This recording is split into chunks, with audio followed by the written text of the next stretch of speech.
A escola tem um papel fundamental na promoção, na prevenção e na detecção daquilo que são alterações e aqui algumas dificuldades ao nível da saúde mental. Os professores, apesar do pouco tempo que podem ter com os alunos, eu diria que é um dos papéis mais importantes, o papel do professor, e eu admiro muito o professor que tem que fazer aqui um papel de psicólogo, de enfermeiro, de pai, de tudo, na detecção precoce daqui de alguma alteração. Os professores devem estar sempre atentos aos problemas dos alunos, reparar em todos os pormenores fora de normal, sendo que se calhar não existe nenhum normal, para que sejam assinalados qualquer tipo de problema que exista, quer a nível psicológico, quer a nível físico. Acho que a parte mental ainda é muito pouco desenvolvida nas escolas, mas é uma parte tão importante quanto outro tipo de matérias. Acho que até devia de haver uma disciplina focada, ou então focarmos a cidadania nisso. Eu acho que é decisivo, porque esta é uma obrigação, digamos, que cumpre às famílias desde logo, não é? Mas há muitas situações em que os problemas até surgem no seio da própria família, têm origem no seio da própria família, portanto a escola tem aqui um papel, a escola e às vezes não a escola no seu coletivo, mas algumas pessoas na escola que estabelecem com os alunos algum tipo de relação mais próxima, pode ser uma âncora importante para os alunos. Do ponto de vista mais pedagógico, obviamente que a escola tem que falar sobre os assuntos, tem que falar cada vez mais sem qualquer tipo de tabu. A saúde mental é uma questão de saúde como qualquer outra questão de saúde e, portanto, a escola é um agente na sociedade fundamental para falar sobre esse tipo de assuntos. Até eu sinto que é na escola que se pode fazer ter um maior cuidado, não só para prevenir, mas também para conseguir resolver alguns deles, tendo em conta que o professor está em direto contacto com os alunos e consegue observar muitas dessas interações, onde esses problemas podem surgir. Paralelamente à família, é o principal meio de promoção da saúde mental, porque é aqui que os alunos passam muito tempo, alunos e professores e funcionários em geral, que passam imenso tempo aqui, portanto tem que ser um espaço em que a saúde mental é preservada e é tratada de forma adequada. Principalmente nos dias de hoje, em que os alunos passam cada vez mais tempo na escola, em uma fase tão importante, que é na fase da adolescência, pré-adolescência, acho que é uma fase de construção onde ficamos particularmente vulneráveis. Acho que o ensino atual ainda não evoluiu o suficiente. Pronto, nós já sabemos todas as perspectivas do ensino, já sabemos que o ensino mais adequado seria o ensino por pesquisa, para um aluno como o centro de aprendizagem, mas infelizmente a maior parte dos professores ainda são muito antigos e levam a cabo o ensino por transmissão, que é mais o professor está acima do aluno, o professor é que sabe tudo e o aluno fica um pouco como segundo plano da aprendizagem. A maioria do ensino ainda é muito transmissivo. Eu sinto que isto prejudica muito a criança, porque a criança não é uma participadora ativa na construção do seu conhecimento, que é muito o que nos ensinam no mestrado de ensino, atualmente, que é nós temos que estar envolvidos no processo de aprendizagem e que assim não só vai ser mais divertido, mais educativo, mas também ajuda o próprio professor a perceber o que é que a criança consegue fazer, o que é que ela entende e o que é que não entende. Eu penso que expectativas, vivemos, derivado provavelmente das redes sociais, um mundo em que os alunos sentem-se muito pressionados a atingir coisas que nem sempre são alcançáveis, ou têm que ser alcançáveis, ou têm que ser vistos como prioridades, e isto exerce uma pressão muito grande sobre os alunos e interferindo tanto na relação deles com eles próprios como na relação deles com os pares. E acho que esta é uma das principais problemáticas, depois atingindo também a ansiedade, porque cria uma pressão muito grande do aluno que tem que ser, o filho que tem que ser, o amigo que tem que ser, e ninguém é perfeito e está tudo bem errar, e acho que é um problema que esta geração específica vai sofrer e sofre, e nós já sofremos também. Na sua prática, utiliza alguma estratégia ou abordagem para apoiar o bem-estar dos alunos? Sim, na minha prática eu utilizo bastante estratégias, uma vez que eu sou professor de Educação Física e quando há jogos desportivos coletivos é onde nós notamos que pode haver mais dificuldades ou menos dificuldades em termos de adaptação psicológica à pressão do jogo e à pressão dos pares. É importante também salientar que nos esportes individuais isso também se nota bastante. Se o aluno estiver menos disposto para a prática, sendo que normalmente é um aluno que está sempre pronto para a prática, não sei se me faz entender, pode ser um sinal de alerta, que algo não está bem. Tento criar um ambiente mais descontraído possível em contexto de sala de aula. Procuro fazer dinâmicas e exercícios mais apelativos, que lhes digam alguma coisa em termos do dia-a-dia, da aplicabilidade prática na vida deles, para que a matemática, para além de não ser o bicho-papão que eles estão habituados, seja de facto algo útil e que eles vejam utilidade na sua aprendizagem. Estratégias pedagógicas, se bem efetuadas, elas promovem o bem-estar. Eu gosto de pensar que vou conseguir focar muito mais na parte prática, meter as mãos na massa e com saídas de campo. Eu sinto que isto ajuda imenso o aluno a envolver-se com a matéria, não só olhar para as folhas de papel e para os conteúdos artificializados nos manuais, mas sim poder experimentar e poder perceber porque é que aquilo é importante para o dia-a-dia. E falando nisso, também é conseguir juntar a parte da matéria teórica ao dia-a-dia, ao cotidiano, que é para eles conseguirem ter uma aproximação e não ser conteúdos abstratos. Os alunos nem sempre conseguem entender muito bem quando é só o professor a falar. Se eles forem à procura da sua informação, claro que o professor pode entrar como mediadora, dizer onde é que pode encontrar informação mais fidedigna, sem ir só à Wikipédia, que nem sempre é perfeita. Talvez, sim, um pouco de pesquisa autónoma dos alunos, com a ajuda do professor e os trabalhos de grupo, principalmente. Promover um ambiente seguro, um ambiente onde o erro não é visto como uma coisa necessariamente má, mas como um caminho para a construção do conhecimento, tal como é feito na ciência. Um ambiente de respeito, de empatia, de igualdade, em que o professor não se vê como mais do que o aluno, mas como numa relação de ensino-aprendizagem. Eu acho que um professor ter uma boa relação com o aluno é importante. Que tipo de intervenções e iniciativas têm mostrado melhores resultados com os jovens? Temos um programa da DAV que terminei ontem com uma turma do 8º ano de promoção da autoestima e questões da imagem corporal. Já tiveste alguma aula ou atividade que contribuiu para o teu bem-estar? E se sim, como foi essa aula? Foi misterioso, pois ninguém se revelou. Não foi? Tive um questionário, respondi a perguntas que me propuseram responder. Era opcional, se eu quisesse responder, não respondia. Uma folha com inúmeras perguntas e perguntaram-me sobre hábitos que eu tinha, como é que é o meu comportamento na escola, em casa, se eu me dou bem com os meus amigos, se não, o que é que eu faço em específico, e foi isso. Das vantagens destas questões de saúde mental é aumentar o bem-estar na escola, por consequência, diminui os níveis de ansiedade. Não é? Se eu estou bem num grupo, se me sinto parte do grupo, sou aceite, estou mais motivado, estou mais concentrado, melhora a minha aprendizagem e o meu bem-estar no geral. Isso tem impacto também na nossa autoestima e na forma como depois respondemos àquilo que são os desafios. Se eu estou mais frágil, terei mais dificuldade, e a definição de saúde mental não é só a ausência de doença, é nós termos a capacidade para lidar com os desafios.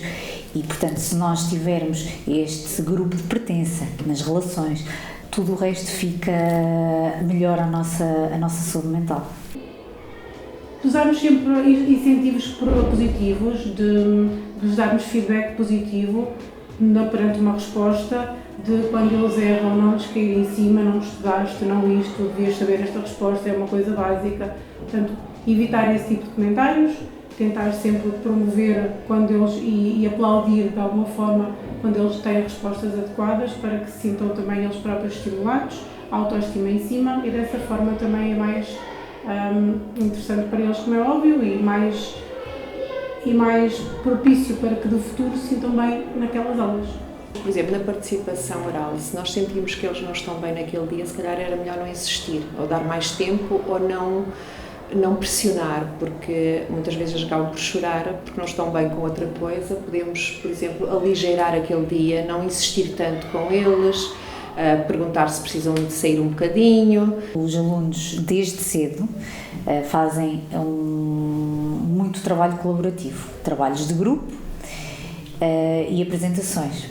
E esta metodologia, esta prática pedagógica é fundamental e nós notamos diferença quando vão para a universidade. Porquê? Porque trabalham em grupo, aprendem a aceitar as diferenças de opiniões, aprendem a lidar com aquilo que são diferentes perspectivas e de que forma é que podem resolver um conflito. Por exemplo, tenho uma opinião diferente da tua, vamos encontrar personalidades diferentes, portanto a lidar com a diversidade e principalmente a colaborarem, conseguirem colaborar para um objetivo. E portanto eu diria que esta prática pedagógica tem sido uma das mais eficazes e aquela que eu sinto que tem mesmo um impacto muito grande. Na educação física há uma questão que às vezes parece simples e não é. Quando nós estamos perante uma turma e pedimos a 2 colegas que façam equipas, normalmente os últimos a ser escolhidos às vezes sofrem um pouco com isso. Parece que é uma questão inferior, mas não é. Isto, nas crianças tem um impacto, em algumas crianças tem um impacto bastante grande, por serem excluídas e não fazerem parte do grupo. O que é que eu faço normalmente? Em vez de serem os colegas a fazer as equipas, não é escolhido pelos pares, é escolhido pelo professor, promovo com que não haja esse tipo de exclusão. E uma das coisas que a sala de aula tem de ser, principalmente, é um sítio de liberdade. E essa liberdade é uma liberdade a todos os níveis, é uma liberdade em que eu posso dizer alguma coisa e que os meus colegas me levam a sério e que se nós fizermos muitas vezes esse exercício, as pessoas deixam de ter vergonha, digamos assim, de poder falar à vontade sobre alguma coisa. E, portanto, esta ideia de, por um lado, promover o espírito crítico e por outro, criar ali espaços de liberdade, para mim, são estratégias fundamentais. As maiores dificuldades são a falta de meios que existe no sistema educativo português. Às vezes nós precisamos de ajuda e precisamos de formação. A formação cabe-nos a nós ter, se não houver, se a escola não o promover. No entanto, em termos de meios físicos, talvez se houvesse mais psicólogos e professores de ensino especial ajudasse na promoção e na integração dos alunos que têm mais dificuldades em contexto escolar. A extensão do programa é completamente em sintonia com aquilo que é hoje a realidade geracional dos alunos, os tipos de atenção que eles dão, aquilo que eles estão disponíveis também para dar, e às vezes os conteúdos não nos permitem ser muito flexíveis nas próprias metodologias de abordagem. Muitos conteúdos, muitas coisas para ensinar, o que nos limita um bocadinho o tipo de exercícios e o tipo de práticas que podemos fazer. E daí que às vezes privilegiamos aulas um bocadinho mais expositivas, não tão aliciantes, não tão interessantes, não tão motivantes para os alunos, por causa exatamente da pressão de cumprirmos o programa, principalmente em anos terminais de ciclo, em que queremos que os alunos saiam daqui com o programa cumprido, mais ainda no 9º ano, quando existe a pressão extra das provas. Portanto, eu acho que esta rigidez, ela é, neste momento, é completamente contrária àquilo que o nosso universo de alunos pede, porque nós devíamos ter muito mais liberdade para poder trabalhar os próprios conteúdos e as metodologias. Como seria um ensino melhor focado no bem-estar dos alunos? Para mim, um ensino melhor que se foque mais nos alunos temos que mudar completamente então o paradigma da educação de hoje em dia. Inserir o aluno na aprendizagem no geral, em vez de ser só o professor à frente de um quadro a explicar a matéria toda, talvez envolvendo o aluno em projetos mais interativos, como um projeto de grupo, que já são feitos, mas os projetos geralmente são de grupo e não colaborativos, não sei se conseguem ver a diferença. Um projeto colaborativo, os alunos conseguem se interajudar entre os outros, aproveitando as ideias de todos os elementos do grupo.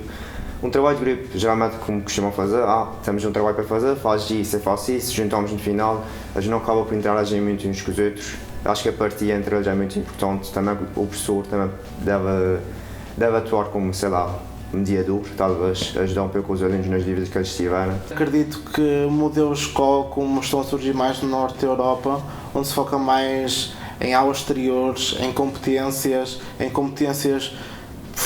importantes como cidadão e como pessoa, seja uma coisa importante e que dá mais espaço aos alunos irem ao seu ritmo e uma maior também interação com os professores, ou seja, os professores criarem uma relação maior com o aluno e poder trabalhar assim melhor o seu bem-estar. O ensino melhor envolveria primeiro melhorar a relação que o aluno tem com o professor.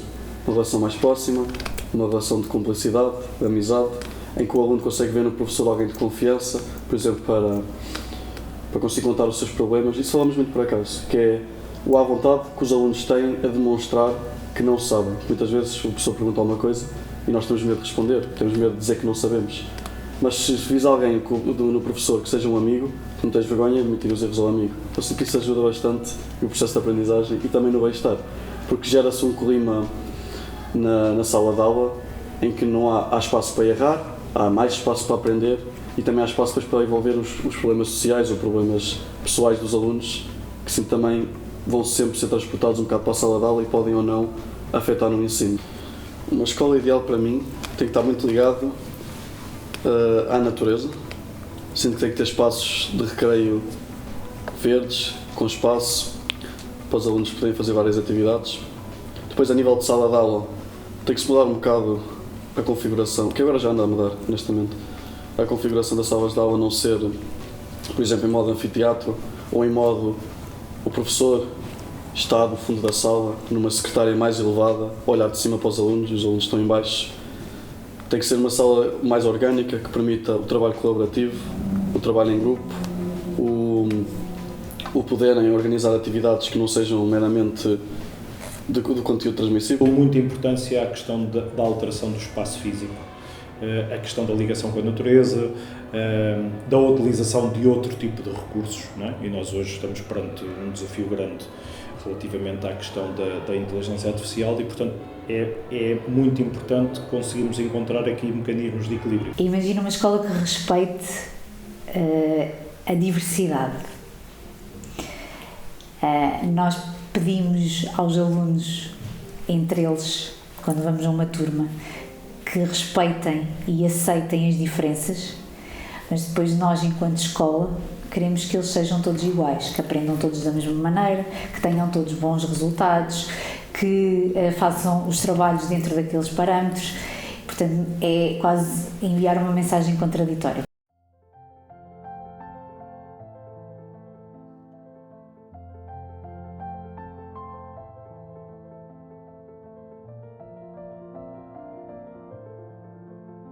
O nosso projeto pretende ser inovador no sentido de utilizar as tecnologias móveis para aprender. Utilizar também os jogos, a realidade aumentada, desafios diários, conteúdos informativos que os alunos possam ler e saber mais na aplicação e também linhas de apoio.